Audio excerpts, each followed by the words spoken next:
Hello everyone, welcome to success with Rai academy. 19 जनवरी 2024 के दैनिक जागरण के राष्ट्रीय संस्करण को आज के इस वीडियो में हम डिस्कस करेंगे। तो चलिए वीडियो को स्टार्ट करते हैं। और जो सबसे पहले प्रमुखता से न्यूज़ को प्रकाशित किया गया है वो है गर्भगृह में स्थापित हुए रामलला। देखिए, अनुष्ठान की सिद्धि का संकल्प पूर्ण कर दिया गया है और प्रतिमा का जीवनदायी तत्वों में अधिवास कराना शुरू कर दिया गया है। और भगवान गणेश व अंबिका के पूजन के साथ ही तीसरे दिवस का अनुष्ठान प्रारंभ इसमें कर दिया गया है। तो जो वेद और मंत्रोच्चारण के साथ रामलला के जो विग्रह की मूर्ति की स्थापना का जो समय निर्धारित था 1:20 पर, उसको ध्यान में रखते हुए ये प्राण प्रतिष्ठा कर दी गई है। और इसमें जो दो लोग यजमान बनाए गए थे, डॉक्टर अनिल मिश्रा व उनकी पत्नी उषा मिश्रा ने शुभ मुहूर्त पर दोपहर 1:20 पर संकल्प से इसका अधिवास किया है। और पहले आचार्य गणेश्वर शास्त्री द्रविड़ और आचार्य लक्ष्मीकांत दीक्षित के निर्देशन में भगवान गणेश और माता अंबिका का पूजन करने के बाद इस कार्यक्रम को पूरा किया गया है। तो ये कार्यक्रम 22 जनवरी तक चलेगा। लगातार हम इस न्यूज़ को डिस्कस कर रहे हैं और 22 को प्रधानमंत्री मोदी द्वारा इसमें अंतिम प्रतिष्ठान किया जाएगा। उसके बाद 23 तारीख से ये मंदिर सबके लिए ओपन कर दिया जाएगा। नेक्स्ट न्यूज़ पर आते हैं। 22 जनवरी को आधे दिन बंद रहेंगे केंद्रीय कार्यालय और बैंक। देखिए, अलग अलग देशों में प्रभु राम पर जारी हुए डाक टिकटों का प्रधानमंत्री मोदी ने एल्बम जारी किया है और कहा कि डाक टिकट के साथ पत्र या वस्तु भेजते हैं तो उन्हें इतिहास का एक टुकड़ा भी भेजते हैं।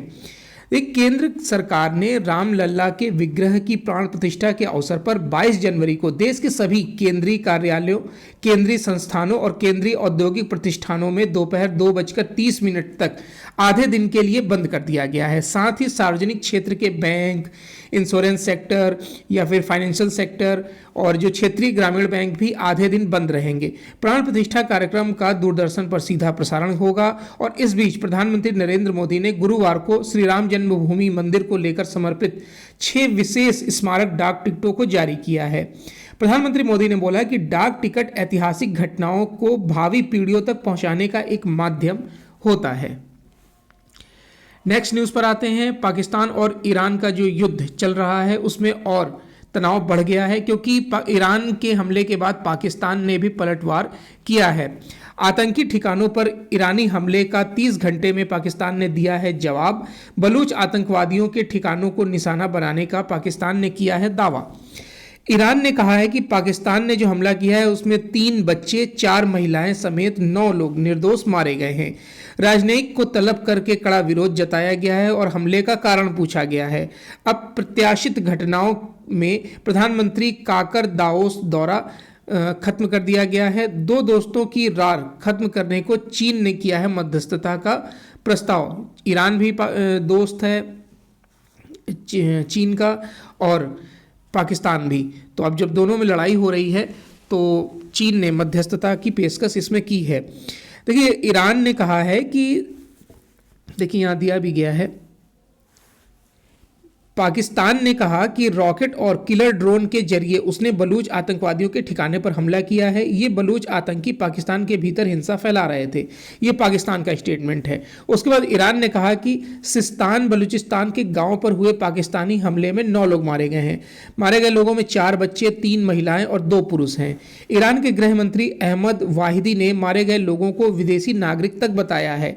करीब जो 30 घंटे के भीतर ईरान और पाकिस्तान के द्वारा एक दूसरे के ठिकानों पर जो हमले किए गए हैं उससे क्षेत्र में तनाव बढ़ गया है। चीन ने दोनों मित्र देशों के बीच तनाव खत्म करने की पेशकश की है। और इसमें राष्ट्रपति जो बाइडेन ने कहा है कि 2 दिन की घटनाओं ने दर्शा दिया है कि ईरान को क्षेत्र में पसंद नहीं किया जाता है, क्योंकि जो अरब सागर में जो समुद्री विमान नौसेना जो है या समुद्री मालवाहक विमान जो हैं उस पर जो हमले हो रहे हैं उसको अमेरिका बोलता है कि ईरान करवा रहा है। तो ये अमेरिका को भी मौका मिल गया है ईरान के खिलाफ बोलने का। चलिए नेक्स्ट न्यूज़ पर आते हैं। नेक्स्ट न्यूज़ है कि 16 वर्ष से कम उम्र के छात्रों का नामांकन नहीं कर सकते कोचिंग संस्थान। रैंक या अच्छे अंकों की गारंटी व गुमराह करने वाले स्वीकार नहीं होंगे विज्ञापन। कोचिंग संस्थानों के लिए केंद्र सरकार ने जारी किए हैं नए दिशा निर्देश।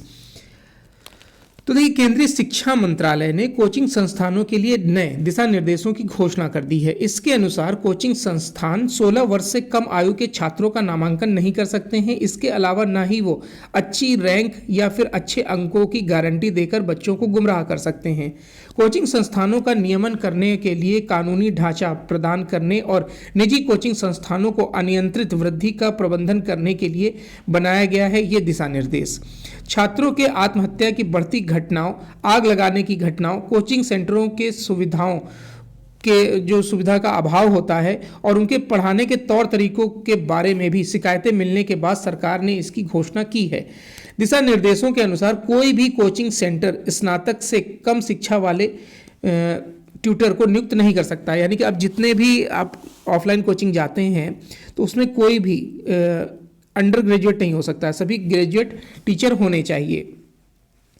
छात्रों का नामांकन सिर्फ सेकेंडरी स्कूल एग्जामिनेशन के बाद होना चाहिए। दिशा निर्देश के मुताबिक कोचिंग संस्थानों की गुणवत्ता या कोचिंग में प्रस्तावित सुविधाओं या हासिल किए गए परिणामों या कक्षाओं का हिस्सा रहे छात्रों के बारे में भी किसी दावे से जुड़ा गुमराह वाला विज्ञापन प्रकाशित नहीं किया जाना चाहिए। कोचिंग सेंटर ऐसे ट्यूटर या व्यक्ति की सेवाएं नहीं ले सकते हैं जिसे नैतिक रूप से भ्रष्टाचार या फिर भ्रष्टता के किसी आरोप में दोषी ठहराया गया हो। कोचिंग सेंटरों की वेबसाइट भी होगी जिन पर ट्यूटरों की शैक्षिक योग्यता, पाठ्यक्रमों और उन्हें पूरा किए जाने की अवधि, छात्रावास की सुविधाएं और जो शुल्क दिया जा रहा है उसके ताज़ा विवरण प्रकाशित किए जाएंगे। तो ये नियम और सख्त बना दिए गए हैं। हालांकि इससे पारदर्शिता आएगी क्योंकि जो कोचिंग संस्थाएं होती हैं वो अपने रिजल्ट का तो बहुत दावा करती हैं, लेकिन उसमें सच्चाई कितनी है अब उन्हें बताना भी होगा। नेक्स्ट न्यूज़ पर आते हैं। अदन की खाड़ी में ड्रोन हमले का नौसेना ने दिया है त्वरित जवाब। देखिए, एक मालवाहक जहाज पर बुधवार रात किया गया था ड्रोन से हमला। घंटे भर बाद पहुंचे भारतीय युद्धपोत विशाखापट्टनम ने हमले का जवाब दे दिया है। अदन की खाड़ी में जिस तरीके से एक तनाव की स्थिति बरकरार है उसमें कल भी इजाफा और हो गया तब जब मार्शल द्वीप के ध्वज वाले मालवाहक जहाज पर बुधवार रात ड्रोन से हमला हुआ। इसके तुरंत बाद भारतीय नौसेना ने जवाबी कार्रवाई करी। जहाज पर 9 भारतीय सहित 22 चालक सदस्य सवार थे। भारतीय नौसेना के मिसाइल विध्वंसक INS विशाखापट्टनम ने जेनेस्को पिकार्डी जो उन्नत तकनीक से लैस है उससे वहाँ पर घंटे के भीतर ही जाकर जवाबी कार्रवाई करी।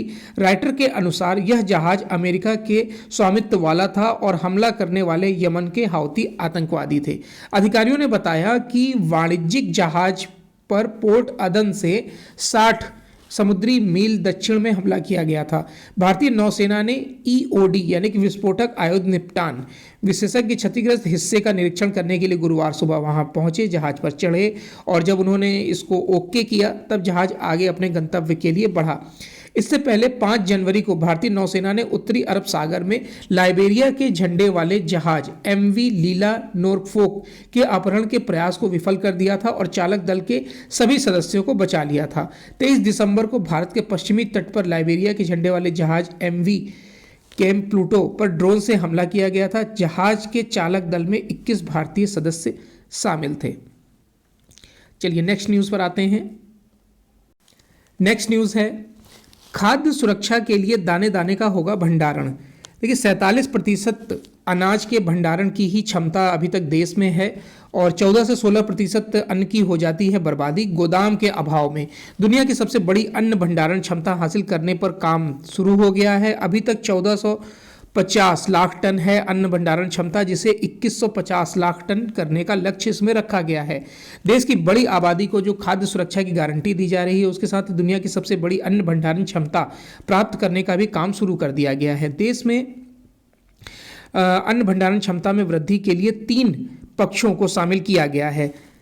इसको यहाँ देखिएगा, 3 पक्ष इसमें शामिल किए गए हैं। सहकारिता मंत्रालय ने विभिन्न राज्यों, नेशनल बिल्डिंग्स कंस्ट्रक्शंस कॉरपोरेशन एवं पैक्सों के साथ मिलकर देश की मौजूदा जो भंडारण क्षमता है उसको 1450 लाख टन से बढ़ाकर 2150 लाख टन करने का प्रयास शुरू कर दिया गया है। राज्यों को गारंटी देनी है और जो पैक्सों को जमीन उपलब्ध करानी है, जबकि निर्माण एनबीसीसी को करना है। ये तीनों बातें करनी है, यानी कि राज्य गारंटी देगा, पैक्स जमीन देगा और एनबीसीसी उसका निर्माण करेगा। देश के पहले चरण में 1500 गोदामों के निर्माण का जिम्मा एनबीसीसी को सौंपा गया है। 50 के लिए करार हो भी चुका है, राज्यों की सहमति मिल चुकी है, निविदाएं की प्रक्रिया पूरी की जा चुकी है और अगले 50 के लिए अगले 50 गोदाम तैयार होंगे उसके लिए फरवरी में करार होने की संभावना जताई जा रही है। अगर हम बात करें खाद्यान्न जो भंडारण क्षमता है, उसमें चीन, अमेरिका, ब्राज़ील और रूस जैसे देशों के पास उत्पादन से अधिक भंडारण क्षमता है। कृषि क्षेत्र में सुधारों के कारण देश के प्रत्येक वर्ष उत्पादन में वृद्धि हो रही है, किंतु उसके अनुपात में गोदाम नहीं है। अभी तक देश में अन्न भंडारण क्षमता और देशों के मुकाबले काफ़ी कम है, जिसे अब बढ़ाने की कवायद शुरू कर दी गई है। नेक्स्ट न्यूज़ है कि केजरीवाल ने ईडी के सामने पेश होने से किया इनकार, सम्मन को बताया गैरकानूनी। मुख्यमंत्री ने अपने जवाब में लिखा कि ईडी ने उनके खिलाफ आरोप लगाए हैं वो निराधार हैं। कहा, पिछले 3 नोटिसों पर पूछे गए सवालों का अब तक नहीं दिया गया है कोई भी जवाब। आम आदमी पार्टी के जो राष्ट्रीय संयोजक हैं अरविंद केजरीवाल, उन्होंने ईडी के सामने पेश होने से मना कर दिया है। 12 जनवरी को जारी जो चौथा सम्मन था उसको मनमाना, दुर्भाग्यपूर्ण और अवैध बताते हुए उन्होंने पेश होने से इनकार कर दिया है। ईडी ने 12 जनवरी को जारी सम्मन में केजरीवाल से कहा था कि वो 18 या 19 जनवरी को पेश हों। केजरीवाल ने इसमें आरोप लगाते हुए इसलिए मना कर दिया क्योंकि इसमें गलत तथ्यों, कानून और अस्पष्टता से भरा हुआ है। ये नोटिस कानून के शासन वाले देश में ईडी के पत्र की भाषा और स्वर इस मूलभूत सिद्धांत को नजरअंदाज करता है और मनमाने व पूर्वग्राही दृष्टिकोण को प्रदर्शित करता है, जो सभी मानदंडों और सार्वजनिक सिद्धांतों के विपरीत है। उन्होंने अपने जवाब में लिखा कि ईडी ने उनके खिलाफ कई निराधार आरोप लगाए हैं। जिस प्रकार अरविंद केजरीवाल पर 4 नोटिस जारी हुए हैं ईडी के, झारखंड के जो मुख्यमंत्री हैं हेमंत सोरेन, उन पर 6 नोटिस जारी हो गए हैं। तो ये जो 4 नोटिस जारी हुए हैं, ये आबकारी जो घोटाला हुआ है उसको लेकर जारी किया गया है, जिसमें मनीष सिसोदिया और आम आदमी पार्टी के ही नेता संजय सिंह अभी जेल में हैं। अरविंद केजरीवाल की आपत्ति इसमें यह है कि पहली बात तो ये राजनीति द्वेष की वजह से ईडी कार्रवाई कर रही है, और उसके बाद अगर मुझे बुलाया जा रहा है तो किस ओहदे से बुलाया जा रहा है, किस विचारधारा से बुलाया जा रहा है, कि एक आम आदमी पार्टी के राष्ट्रीय संयोजक की उससे बुलाया जा रहा है या फिर किसी मुख्यमंत्री के पद से बुलाया जा रहा है। ये भी इन्होंने अपने लिखित उस प्रश्न में पूछा है। नेक्स्ट न्यूज़ पर आते हैं।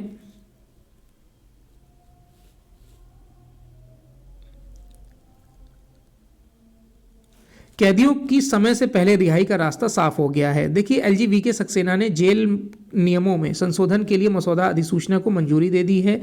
खास तौर से गठित समीक्षा समिति की सिफारिशों पर समय से पहले हो सकती है रिहाई। और दिल्ली जेल नियम 2018 में संशोधन के लिए अधिसूचना के मसौदे को अपनी मंजूरी दे दी गई है। इससे दिल्ली की जेल में तय अवधि की कैद काट रहे अक्षम कैदियों की समय से पहले रिहाई का रास्ता साफ हो जाएगा। यह संशोधन दिल्ली हाईकोर्ट द्वारा एक रिट याचिका पर सुनवाई के दौरान दिए गए आदेश के अनुपालन में किया गया है।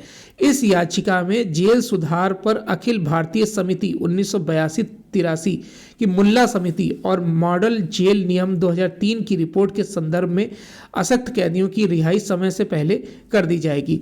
इसमें यानी कि जिन्होंने या तो जितनी कैद होनी चाहिए थी उससे ज़्यादा समय काट लिया है लेकिन केस अभी चल ही रहा है, या फिर जिनकी एज इतनी हो गई है कि वो अब कुछ करने में सक्षम भी नहीं है, तो ऐसे लोग को रिहाई इसमें कर दी जाएगी।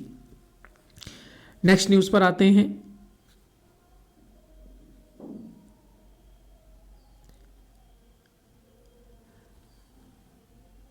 मेट्रो ने वर्ष भर में 200 करोड़ से अधिक पैसेंजर जर्नी का बनाया है रिकॉर्ड। अब यहाँ पर देखिए दिया गया है, आंकड़े भी दिए गए हैं। 2019 में 18.5 करोड़, 2020 में 57.9, 2021 में 79.9, 22 में 149 और 23 में 203 करोड़ का आंकड़ा इसमें पार कर लिया गया है। अगर हम दैनिक स्तर पर अगर बात करें तो 2023 में 55.7 लाख पैसेंजर प्रतिदिन दिल्ली मेट्रो में यात्रा करते हैं। तो ये कोरोना के बाद जिस तरीके से स्थिति नॉर्मल हुई तो ये आंकड़े बढ़ते जा रहे हैं, क्योंकि कोरोना में पूरी तरीके से लॉकडाउन था तो ये आंकड़े घटना तय था। नेक्स्ट न्यूज़ पर आते हैं। जिन्हें किसी ने नहीं पूछा उन्हें मोदी ने पूजा।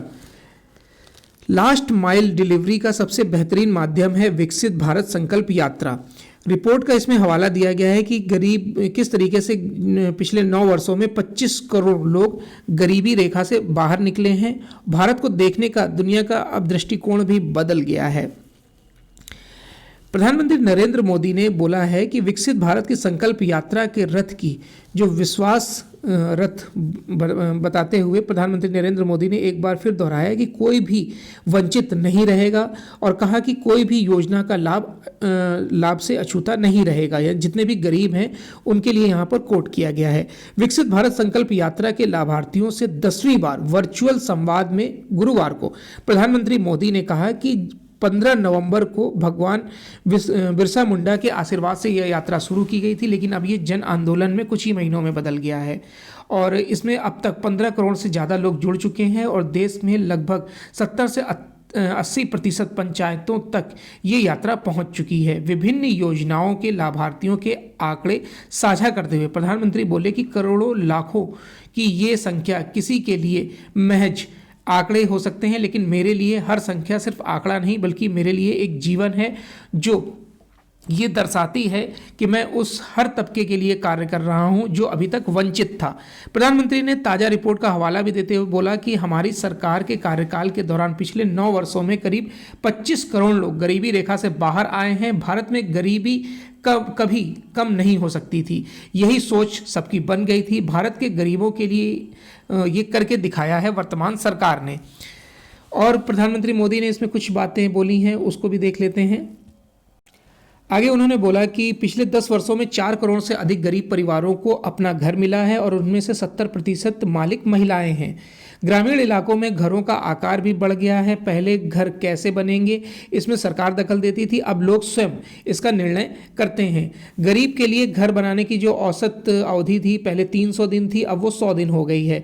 ग्रामीण अर्थव्यवस्था को बढ़ावा देने और किसानों को सशक्त बनाने की उनकी सरकार की प्राथमिकता है। भारत तेजी से बदल रहा है। लोगों का आत्मविश्वास, सरकार पर भरोसा और नए भारत के निर्माण का संकल्प हर तरफ दिखाई दे रहा है। हमारी सरकार कैसे वंचितों को वरीयता दे रही है इसका एक उदाहरण ट्रांसजेंडर समाज भी है। आज़ादी के बाद ट्रांसजेंडर्स को कभी भी वो महत्व नहीं दिया गया जिनके वो हकदार थे, यानी उन्हें अछूता समझा जाता था, मतलब छुआछूत के माध्यम से नज़र से उन्हें देखा जाता था। लेकिन हमारे समाज ने पहली बार किन्नर को एक सम्मानजनक स्थिति में पहुंचाया है। हमारी सरकार की प्राथमिकता ग्रामीण अर्थव्यवस्था को आधुनिक बनाने, किसानों को सशक्त करने और की है और सरकार की कोशिश है कि छोटे किसानों की ताकत बढ़े, आर्थिक रूप से वो मजबूत हो सकें। नेक्स्ट न्यूज़ है, लाल सागर में बढ़ते खतरे को देख भारत की दुविधा बढ़ी है। अमेरिका के नेतृत्व वाले अंतर्राष्ट्रीय गठबंधन में शामिल होने पर मंथन जारी है। लाल सागर की स्थिति चिंताजनक है और इस पर हम नज़र रखे हुए हैं। ये विदेश मंत्रालय का स्टेटमेंट आया है। विदेश मंत्रालय के प्रवक्ता रणधीर जायसवाल ने ये चीज़ बोली है। लाल सागर के जो समूचे समुद्री क्षेत्र में मालवाहक जहाज़ों पर जो आवागमन बाधित किया जा रहा है, हमले हो रहे हैं, तो हाउती आतंकवादियों द्वारा जो हमले किए जा रहे हैं, भारत भी इससे परेशान है क्योंकि ज़्यादातर वाणिज्यिक जहाज़ों ने केप ऑफ गुड होप यानी कि दक्षिण अफ्रीका के नीचे अटलांटिक महासागर से गुजरता हुआ समुद्री मार्ग का इस्तेमाल शुरू कर दिया है। देखिए यहाँ दिया गया है,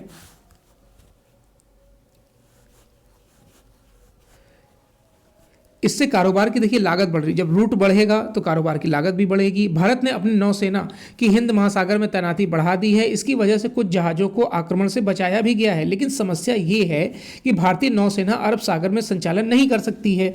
ऐसे में भारत सरकार अमेरिका व पश्चिमी देशों की अगुवाई में लाल सागर में जहाज़ों को सुरक्षा देने वाले गठबंधन में शामिल होने के विकल्प को खुला रखे हुए है। भारत इस गठबंधन में अभी शामिल नहीं हुआ है, लेकिन स्थिति ऐसी ही बनी रहती तो इस पर विचार हो सकता है, क्योंकि देखिए अरब सागर के पास जाना एक समुद्री सीमा का उल्लंघन माना जाएगा दूसरे देशों के द्वारा। लेकिन अमेरिका क्या कर रहा है कि एक ऐसा संगठन बनाने की पेशकश कर रहा है जो अरब सागर में तैनात कर सके अपने नौसैनिक जहाज़ों को। तो उसमें भारत को भी शामिल होने के लिए बुलाया गया है। लेकिन अब भारत के संबंध और भी देशों से हैं, जैसे कि ईरान से है, तो ये इस समय असमंजस की स्थिति है, लेकिन अभी इसमें कोई निर्णय नहीं लिया गया है। लाल सागर की जो स्थिति है वो लगातार बिगड़ती जा रही है और भारत के हितों के संबंध में सवाल पूछे जाने पर विदेश मंत्रालय के प्रवक्ता रणधीर जायसवाल ने कहा है कि वहां के हालात अभी जोखिम से भरे हुए हैं। वाणिज्य जहाज केप ऑफ गुड होप का रास्ता अपना रहे हैं, इसका पूरी दुनिया में असर हो रहा है, कारोबार करने में देरी हो रही है, वहाँ जो हो रहा है उससे हम काफ़ी चिंतित हैं। हम पूरी स्थिति पर नज़र रखे हुए हैं और सुरक्षा व्यवस्था का भी ध्यान रखा जा रहा है। हमारी जो नौसेनाएं हैं वहाँ पर उन्होंने तैनाती बढ़ा दी है। इसके बाद जयशंकर की ईरान के राष्ट्रपति इब्राहिम रईसी के साथ भी मुलाकात हुई थी और उसके बाद दोनों देशों की तरफ से एक संयुक्त बयान भी जारी किया गया था कि लाल सागर के हालात पर चर्चा हुई है। वैसे इससे भारत की चिंताओं का समाधान होता नहीं दिख रहा है। भारत अपनी ज़रूरत का 60% कच्चा तेल लाल सागर के रास्ते लाता है। भारत के पेट्रोलियम निर्यात का बहुत बड़ा हिस्सा इसी रास्ते यूरोप जाता है। केप ऑफ गुड होप के रास्ते आयात निर्यात होने से न सिर्फ उसकी लागत बढ़ेगी बल्कि बीमा के लिए भी कंपनियों को ज़्यादा राशि देनी पड़ेगी। तो ये कुछ दिक्कतें हैं जो आ रही हैं। विश्वविद्यालय परिसरों में कामकाजी महिलाओं के लिए बनेंगे छात्रावास। महिलाओं को मिल सकेगा सुरक्षित और किफ़ायती आवास। यूजीसी ने देश भर के विश्वविद्यालयों को दिया है निर्देश। देखिए, शहरों में महिलाओं के लिए बेहतर शिक्षा और रोजगार के अवसर उपलब्ध हैं। ग्रामीण इलाकों में कई महिलाएं शिक्षा और रोजगार की तलाश में शहरों की ओर रुख करती हैं, लेकिन सबसे बड़ी समस्या आती है सुरक्षित और किफ़ायती आवास की। ऐसे में महिलाओं की समस्या को दूर किया जा सकता है और उसके लिए अब यूजीसी ने देश भर के विश्वविद्यालयों को कामकाजी महिलाओं के लिए छात्रावास बनाने के लिए जमीन चिन्हित करने का निर्देश दे दिया है। प्रधानमंत्री नरेंद्र मोदी का मानना है कि महिलाओं की प्रगति के बगैर समाज का और देश का उत्थान नहीं हो सकता है। अच्छी शिक्षा ग्रहण करना, रोजगार हासिल करना सभी का अधिकार है, महिलाओं का भी अधिकार है। इसके लिए मिशन लॉन्च किया गया है महिला बाल विकास मंत्रालय द्वारा। यूजीसी से विश्वविद्यालय को जमीन दिलाने के लिए कहा गया है, यानी कि जमीन चिन्हित करेगी यूनिवर्सिटी, फिर वो बताएगी यूजीसी को और यूजीसी बताएगी बाल विकास मंत्रालय को। जितना भी खर्च आएगा वो महिला एवं बाल विकास मंत्रालय वहन करेगा। इस परिसर में महिला छात्रावास उपलब्ध कराए जाएंगे और सबसे बड़ी बात यह है कि छात्रावास में महिलाएं भी रहेंगी और इसके साथ उनके बच्चे भी रह सकेंगे। उनकी देखभाल का प्रबंधन भी छात्रावास में ही किया जाएगा। इससे महिलाएं बेफिक्र होकर शिक्षा भी ग्रहण कर सकेंगी और कामकाज भी कर सकेंगी। तो ये एक अच्छी शुरुआत मानी जा सकती है। नेक्स्ट न्यूज़ है, साइबर अपराधों को रोकना मोदी सरकार की प्राथमिकता है। ये बोला है अमित शाह ने। कहा कि सरकार सभी नागरिकों के लिए इंटरनेट की सुरक्षा को मजबूत करना चाहती है ताकि लोग सुरक्षित रहें। केंद्रीय गृह मंत्री अमित शाह ने गुरुवार को कहा कि साइबर अपराधियों को रोकना मोदी सरकार की प्राथमिकता है। सरकार प्रत्येक नागरिक के लिए इंटरनेट को सुरक्षित बनाने के लिए प्रतिबद्ध है। उन्होंने असम राइफल्स के मुख्यालय में साइबर सुरक्षा परिचालन केंद्र का उद्घाटन करने के बाद ये बात बोली है। सरकार नागरिकों के लिए इंटरनेट को सुरक्षित बनाकर एक सफल साइबर समाज बनाना चाहती है, जिसके लिए मोदी गवर्नमेंट प्रतिबद्ध है। शाह ने कहा कि साइबर सुरक्षा परिचालन केंद्र नेटवर्क की वास्तविक समय में निगरानी, बाहरी खतरों को कम करने और Assam rifles wide area network में साइबर घुसपैठ की रोकथाम करने में असम राइफल्स की साइबर सुरक्षा स्थिति को मजबूत करेगा। वाइड एरिया नेटवर्क एक कंप्यूटिंग नेटवर्क है जो एक बड़े भौगोलिक क्षेत्र में विभिन्न स्थानों पर स्थित कई कार्यालयों और डेटा केंद्रों को जोड़ता है। उन्होंने कहा कि साइबर सुरक्षा परिचालन केंद्र को अत्याधुनिक नेटवर्क तथा डेटा निगरानी उपकरणों से सुसज्जित किया गया है और यह 24 घंटे लगातार सेवाएं देगा। नेक्स्ट न्यूज़ पर आते हैं कि ईरान पर पाकिस्तानी हमले पर भारत ने चुप्पी साध रखी है और बिल्कुल साधनी भी चाहिए, क्योंकि ईरान से भारत के संबंध अच्छे हैं और पाकिस्तान से जो संबंध है वो तो आप सभी को पता ही है। तो जब पाकिस्तान ने ईरान पर हमला किया है तो हो सकता है कि भारत भले ईरान का पक्ष ले ले, लेकिन अभी तक इसमें कोई भी स्टेटमेंट नहीं आया है। नेक्स्ट न्यूज़ पर आते हैं कि जीएम फसलों की व्यावसायिक खेती पर रोक राष्ट्रीय हित के खिलाफ केंद्र। देखिए, पहले से हो रही जीएम तिलहनों से निकाले गए खाद्य तेलों की भारी मात्रा में आयात किया जा रहा है और जीएम फसलों पर रोक की मांग वाली याचिका पर सुप्रीम कोर्ट ने फैसला सुरक्षित रखा हुआ है।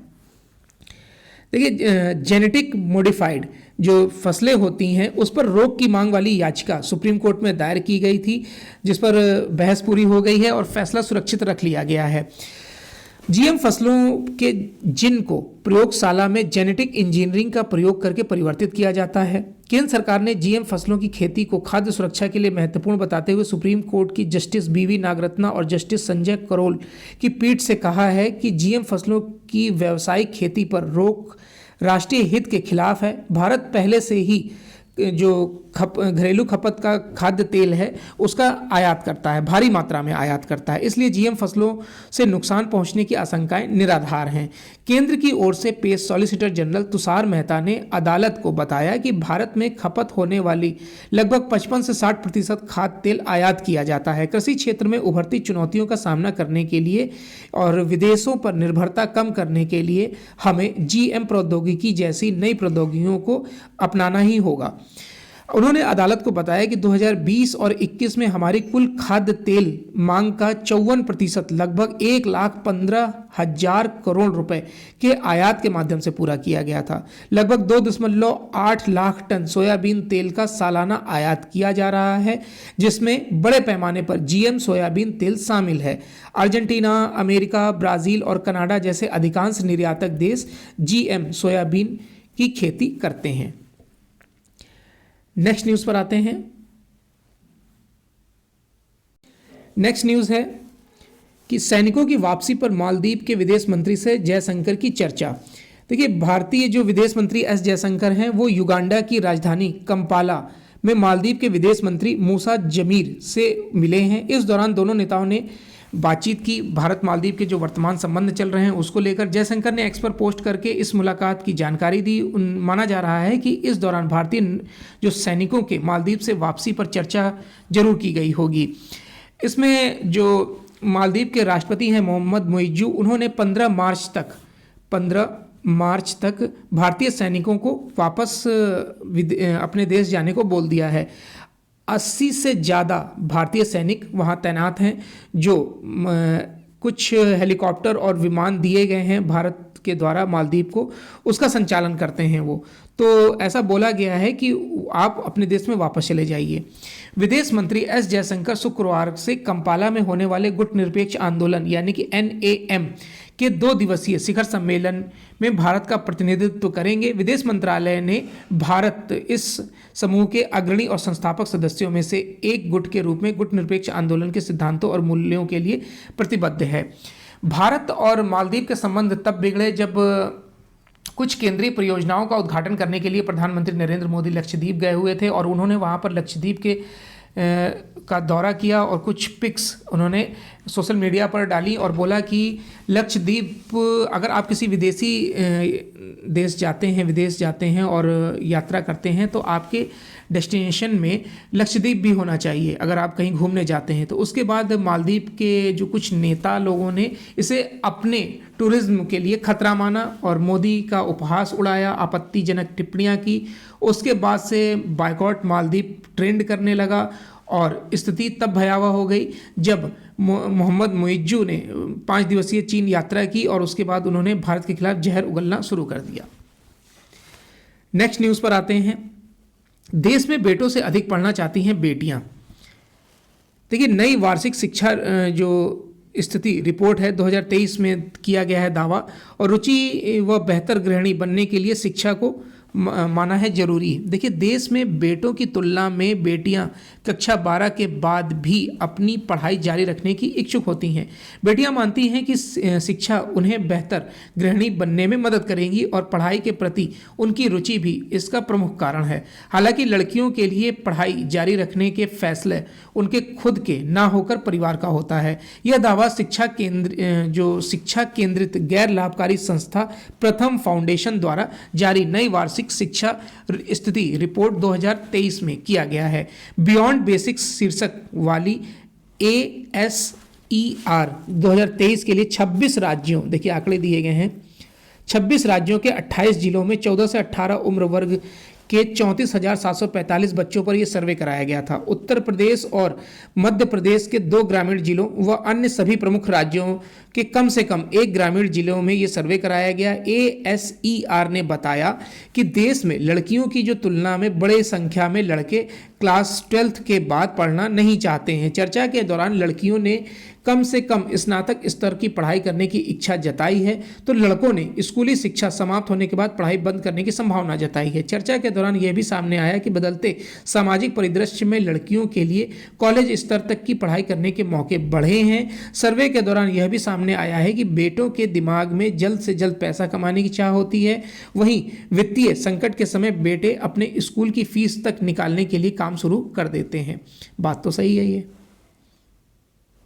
नेक्स्ट न्यूज़ है कि एक देश एक चुनाव पर कोविंद ने पूर्व जजों से बात की है, क्योंकि वन नेशन वन इलेक्शन पर समिति जो बनाई गई है उसके अध्यक्ष रामनाथ कोविंद हैं, जो कि पूर्व राष्ट्रपति हैं, और इस पर अभी तक 2 बैठक हो चुकी हैं। 15 जनवरी तक आपत्तियां मांगी गई थी, लोगों से सुझाव मांगे गए थे, तो लगभग 10,000 से ज़्यादा सुझाव आए हैं। उसके बाद अब जजों से चर्चा हो रही है और फिर अगर सब कुछ ठीक रहा तो हमें 2029 में एक देश एक चुनाव देखने को मिल सकता है। इस पर एक वीडियो भी बनाया गया है जो आप चैनल पर जाकर देख सकते हैं, लेकिन इस समिति में कौन कौन है वो हम इस वीडियो में देख लेते हैं।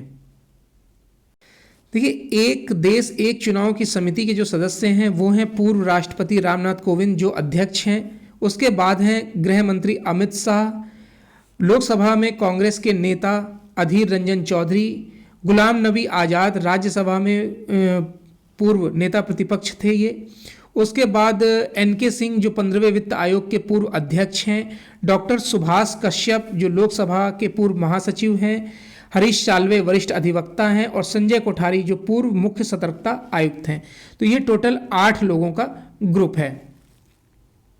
नेक्स्ट न्यूज़ है एडिटोरियल पेज से, जिसमें पहला आर्टिकल है कि नई किस्म की राजनीति करते हैं मोदी, केंद्र और राज्य में भाजपा राज करे, यही मोदी का स्वप्न है, लेकिन इससे भारत की विविधता नष्ट हो जाएगी। इसी पर आर्टिकल लिखा गया है।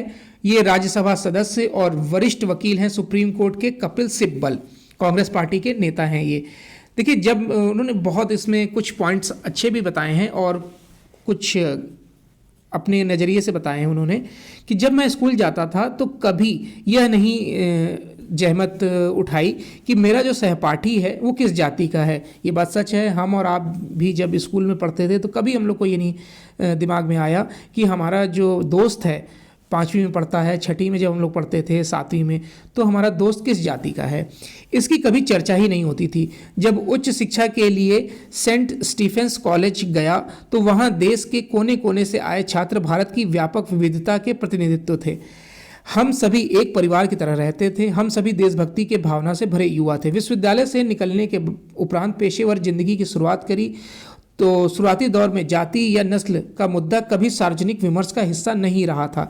एक युवा पेशेवर के रूप में मैंने कभी भी कल्पना नहीं की थी कि मैं ऐसा भारत देखूंगा जैसा आज बन गया है। राजनीति में आने के बाद मुझे जाति की महत्ता समझ में आई, यानी कि जब इन्होंने पॉलिटिक्स ज्वाइन की तब इन्हें पता चला कि जाति क्या होती है। राजनीति का मंडलीकरण उन पिछड़े वर्गों के लिए प्रेरक था जो स्वयं को राष्ट्रीय मुख्यधारा से अलग मानते थे।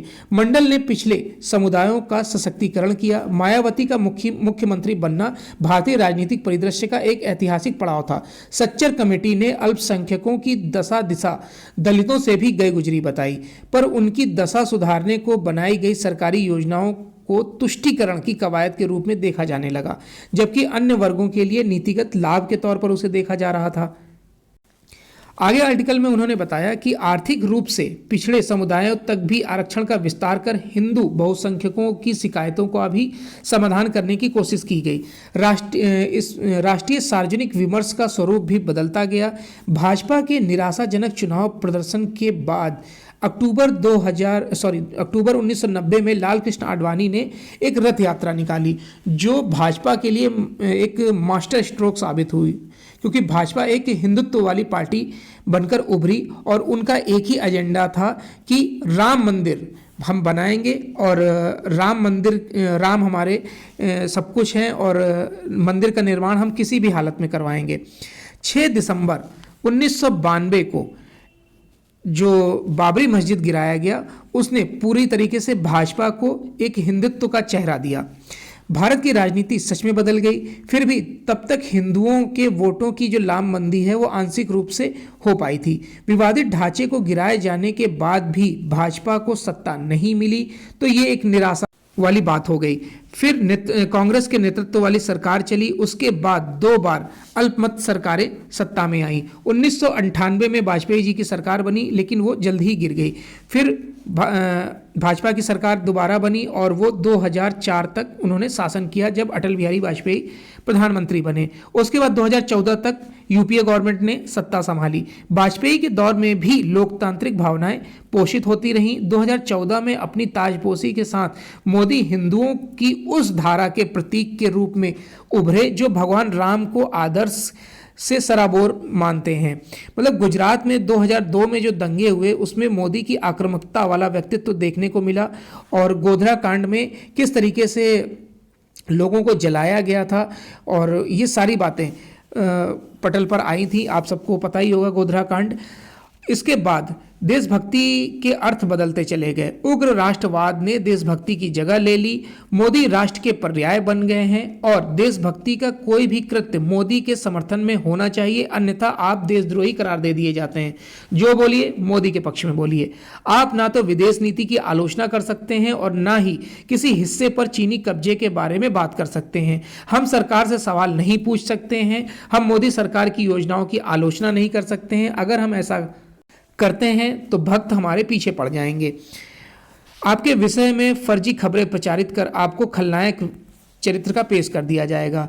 हम संसद में सवाल नहीं कर सकते हैं। अगर करेंगे तो जनप्रतिनिधियों को निलंबित कर दिया जाता है, जैसा कि शीतकालीन सत्र में 146 सांसदों को निलंबित कर दिया गया था। देश का मध्यम वर्ग इसलिए खामोश है क्योंकि उसे अपनी सुख सुविधाएं छीनने का खतरा है।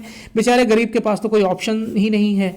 मुख्य धारा मीडिया है, जिन्हें साधे जो मीडिया का जो रोल होता है वो भी खत्म हो गया है, क्योंकि वो सिर्फ और सिर्फ एक ही एजेंडा दिखाती है कि मोदी के पक्ष में माहौल कैसे बनाया जाए। यह दिखाया जाता है कि मोदी ही एकमात्र व्यक्ति हैं जो देश और उसके दुश्मनों के बीच खड़े हैं, और उनके साथ ही नहीं, उनकी देशभक्ति मतलब उनके जो साथ नहीं है उनकी देशभक्ति संदिग्ध है। आज धर्म और राजनीति का इस प्रकार घालमेल हो गया है कि जो मोदी की मंशा वाले हिंदुत्व में विश्वास नहीं रखते हैं वो हिंदू ही नहीं है। राम मंदिर हिंदू पुनरुत्थान का प्रतीक बन गया है। जो जितने भी शंकराचार्य हैं उनकी आपत्ति के बावजूद मोदी मंदिर की प्राण प्रतिष्ठा कराने जा रहे हैं, क्योंकि आगामी चुनाव में उस मंदिर का उनको लाभ लेना है। तो ये सब बातें बोली गई हैं। और जिन राज्यों में विपक्षी सरकार होती है वहां पर डबल इंजन सरकार बोली जाती है। भाजपा का ये जो फेस है वो कहीं ना कहीं घातक साबित हो रहा है देश के लिए। इससे भारत एक निष्ठ हो जाएगा। ये जो सोच है भाजपा की वो गलत है। मतलब समय समय पर जिस तरीके से मीडिया का भी रोल आता है, वाकई में एक तरफा जो न्यूज़ चलाई जाती है वो घातक है किसी भी लोकतांत्रिक राष्ट्र के लिए। सरकार की अच्छी नीतियों को भी दिखाया जाना चाहिए और बुरी नीतियों को भी दिखाया जाना चाहिए। अगर कोई देश हम पर हमला करता है, या फिर गरीबों तक लाभ नहीं पहुंच रहा है, या फिर कोई ऐसा कार्य जो सत्ता पक्ष विपक्ष को अपने सहमत लिए बिना करता है, तो वो भी सारी बातें मीडिया में दिखाई जानी चाहिए। लेकिन मीडिया भी इस समय एक तरफा न्यूज़ दिखाता है। इसको यहाँ पर इस आर्टिकल में कोट किया गया है। नेक्स्ट आर्टिकल है सद्भाव का संदेश देने में विफल विपक्ष। जब राम मंदिर का निर्माण हो रहा है तो विपक्ष इसको अपने लिए पीड़ा के तौर पर देख रहा है, क्योंकि वो मान रहा है कि उन्होंने एक मुद्दा गंवा दिया है जो भाजपा के हित में चला गया है, और इसका लाभ चुनाव में भाजपा को मिलेगा। हालांकि कांग्रेस ये बोलती रही है कि हमारे भी एजेंडे में मंदिर निर्माण था, अगर हमारी गवर्नमेंट होती तो मंदिर निर्माण हम करवाते। लेकिन इसमें कुछ फैसले ऐसे हैं जो भाजपा गवर्नमेंट में ही हुए हैं, तो इसका जो लाभ है वो भाजपा इसलिए लेना चाहती है क्योंकि आगामी चुनाव मार्च या अप्रैल में संभावित है। तो ये आर्टिकल राम मंदिर से रिलेटेड है, और कई न्यूज़ हम डिस्कस कर चुके हैं, इसको स्किप करेंगे। नेक्स्ट पेज है बिजनेस पेज। बिजनेस पेज में भारतीय कंपनियों ने एक वर्ष में दिए हैं 1120 विमानों के ऑर्डर। देखिए आकाशा एयर बोइंग से खरीदे जा रहे 150 एयरक्राफ्ट, इंडिगो 500 और एयर इंडिया 470 विमान का दे चुकी है ऑर्डर। 1000 विमानों की का ऑर्डर हो चुका है अकेले इंडिगो के पास। 730 विमान हैं घरेलू कंपनियों के पास अभी वर्तमान में। 1600 से अधिक विमानों की डिलीवरी आने वाले सालों में की जाएगी भारतीय कंपनियों को। तो जो विमान सेक्टर है यानी कि जो हवाई यात्राएं हैं वो और सस्ती होने की उम्मीद है। आम लोगों तक इसका लाभ पहुंचेगा। घरेलू और अंतर्राष्ट्रीय परिचालनों का विस्तार होगा। इसमें इन ऑर्डरों के अलावा विमानन कंपनियों को उन विमानों की डिलीवरी मिलना बाकी है जिनका ऑर्डर उन्होंने पहले दिया हुआ था, क्योंकि अब एयर इंडिया जो है वो टाटा की कंपनी हो गई है, स्वामित्व वाली कंपनी हो गई है। आकाशा भी इसमें कार्य कर रही है। इंडिगो इस क्षेत्र में महत्वपूर्ण कंपनियों में से, बड़ी कंपनियों में से एक है। तो इससे क्या होगा कि जो विमानों का बेड़ा जब बढ़ेगा तो परिचालन भी और बढ़ेगा, कई चक्कर लगेंगे, तो उसमें क्या होगा कि जो प्राइस है वो भी कम होगा, जो लाभ है वो लोगों को मिलेगा। ईपीएफओ ने एक स्टेटमेंट दिया है कि जन्म तिथि के तौर पर मान्य नहीं होगा आधार। कर्मचारी भविष्य निधि संगठन यानी कि ईपीएफओ ने कहा है कि आधार को अब जन्म तिथि के तौर पर मान्यता देने का सवाल नहीं उठता है। 16 जनवरी को एक सर्कुलर जारी किया गया है और ईपीएफओ ने कहा है कि भारतीय विशिष्ट पहचान प्राधिकरण यानी कि आधार को अब जन्म तिथि के तौर पर माना नहीं जाएगा। निर्यातक बनना चाहते हैं तो सरकार करेगी आपकी मदद। देखिए जल्द लॉन्च होने वाला है ट्रेड कनेक्ट ई प्लेटफॉर्म। हेल्प डेस्क भी शुरू करेगा डीजीएफटी। छोटे शहर और ग्रामीण उद्यमियों को उत्पादन बेचने को लेकर वित्तीय मदद कराई जाएगी। छोटे छोटे जो शहर हैं या फिर ग्रामीण इलाकों में रहने वाले युवा उद्यमी भी अब आसानी से निर्यातक बन सकेंगे। इस काम में सरकार उनकी मदद करेगी। इस मदद के लिए अगले 2-3 माह में विदेशी व्यापार महानिदेशालय यानी कि डीजीएफटी ट्रेड कनेक्ट ई प्लेटफॉर्म लॉन्च करने जा रहा है, जहां निर्यात व आयात संबंधी सभी प्रकार की जानकारियों के साथ भविष्य में उन्हें वित्तीय मदद की सुविधा दी जाएगी। इस प्लेटफॉर्म पर डीजीएफटी की तरफ से हेल्प डेस्क भी शुरू की जाएगी ताकि निर्यातक बनने के इच्छुक उम्मीदवार को हर सवाल का सही जवाब मिल सके। उम्मीद से अच्छी रह सकती है विकास दर। देखिए अर्थव्यवस्था की स्थिति पर आरबीआई द्वारा लिखे गए एक लेख में कहा गया है कि 2023-24 में भारतीय आर्थिकी के उम्मीद से ज़्यादा मजबूत रहने का अनुमान लगाया जा सकता है। इसके अलावा पूंजीगत व्यय पर सरकार से जोर देकर निजी निवेश बढ़ाने पर बोला गया है। आरबीआई के जो डिप्टी गवर्नर है माइकल देवव्रत पात्रा ने कहा है कि उनकी जो टीम है उन्होंने बोला है कि जो पूंजीगत व्यय पर सरकार ने जोर देकर निजी निवेश को आकर्षित करने पर ज़्यादा बल दिया है। उन्होंने बोला लेख में वित्तीय संस्थानों की बैलेंस शीट को मजबूत करने और परिसंपत्ति की गुणवत्ता में और सुधार करने की आवश्यकता पर भी बल दिया है। और लेख में यानी आर्टिकल में इस बात पर भी जोर दिया गया है कि यदि भू राजनीतिक संघर्ष समाप्त हो जाए और वैश्विक अर्थव्यवस्था के दृष्टिकोण को बेहतर किया जा सकता है। आरबीआई ने अपने लेख में कहा है कि चालू वित्त वर्ष की तीसरी तिमाही यानी अक्टूबर-दिसंबर 2023 के दौरान विकास दर 7% रहने का अनुमान 7% रहने का अनुमान दर है और ये हासिल भी किया गया है। नेक्स्ट न्यूज़ है 2 ताप बिजली परियोजनाओं को आगे बढ़ाने की मंजूरी दी गई है। देखिए लंबे समय के बाद केंद्र ने देश में लगाए जाने वाले ताप बिजली संयंत्रों की राह की दिक्कतों को दूर करने और उनमें इक्विटी निवेश का रास्ता साफ कर दिया है। आर्थिक मामलों की मंत्रिमंडलीय समिति ने गुरुवार को 2260 मेगावाट क्षमता की 2 ताप बिजली जो संयंत्र हैं उनके कुल 5,607 करोड़ रुपए के इक्विटी निवेश के प्रस्ताव को हरी झंडी दिखाई है। इन दोनों परियोजनाओं की जो कुल लागत है वो 21,547 करोड़ रुपए बताई गई है। कुछ वर्ष पहले तक केंद्र सरकार ने नए ताप बिजली संयंत्र लगाने की योजना को प्रोत्साहित नहीं कर रही थी, लेकिन अब इसको प्रोत्साहित किया जा रहा है और देश में 80,000 मेगावाट क्षमता के नए ताप बिजली संयंत्र वर्ष 2030 तक लग जाएंगे। अब आते हैं हम नेक्स्ट पेज पर जो है इंटरनेशनल पेज। इंटरनेशनल पेज में हमास और इजराइल युद्ध, अमेरिका ने फिर से दागी है मिसाइलें यमन में यानी कि हाउती जो आतंकवादी संगठन है उसके ठिकानों पर, इसको भी स्किप करेंगे। नाटो 90,000 सैनिकों संग करेगा युद्धाभ्यास। देखिए नाटो जो संगठन है शीत युद्ध के बाद सबसे बड़ा युद्धाभ्यास करने जा रहा है और युद्धाभ्यास में गठबंधन सहयोगियों यानी जितने भी नाटो के सदस्य हैं, 30 देश सदस्य हैं, उसके 90,000 सैनिक शामिल होंगे। और स्टेट फर्स्ट डिफेंडर 2024 नामक ये युद्ध अभ्यास होगा जो अगले सप्ताह शुरू होगा, आगामी मई तक चलेगा, बहुत लंबे समय तक चलेगा। इसका उद्देश्य है नाटो रूस की सीमा से लगी जो सीमा सहित अपने समूचे क्षेत्र की रक्षा करना। नेक्स्ट न्यूज़ पर आते हैं।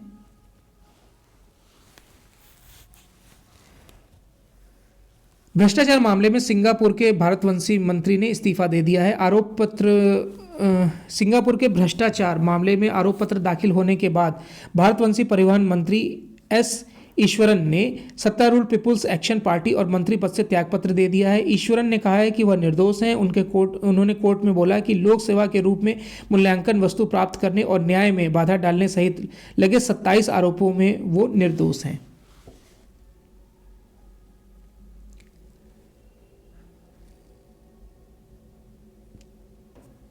चलिए, तो ये आज का यानी कि 19 जनवरी 2024 का दैनिक जागरण का राष्ट्रीय संस्करण था। आई होप आपको वीडियो अच्छा लगा होगा। अगर वीडियो अच्छा लगा हो तो लाइक और शेयर कर दीजिएगा। वीडियो देखने के लिए धन्यवाद।